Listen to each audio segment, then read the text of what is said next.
জান্নাতে যাওয়ার জন্য কয়েকটি আমল খুবই গুরুত্বপূর্ণ। একটি হলো আল্লাহ তাআলার প্রতি পূর্ণ আস্থা রাখা, রাসূলুল্লাহ সাল্লাল্লাহু আলাইহি ওয়াসাল্লামকে অনুসরণ করে চলা, গুনার কাজ থেকে বেঁচে থাকা, বড় গুনার কাজ না করা, বেশি বেশি আল্লাহ তাআলার ইবাদতের মধ্যে থাকা এবং ফরজ ইবাদতগুলো সঠিকভাবে আদায় করা এবং নেক আমলগুলো বেশি বেশি করা, বড় গুনার কাছ থেকে বেঁচে থাকা, আর আল্লাহ তাআলার নিকট বেশি বেশি প্রার্থনা করা।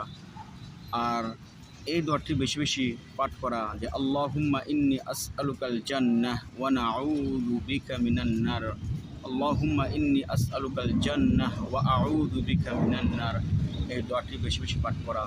আর হাদিস শরীফে রয়েছে, তোমাদের কেউ আমলের মাধ্যমে জান্নাতে প্রবেশ করতে পারবে না, তবে জান্নাতে প্রবেশ করতে পারবে আল্লাহ তাআলার দয়া এবং রহমতের মাধ্যমে।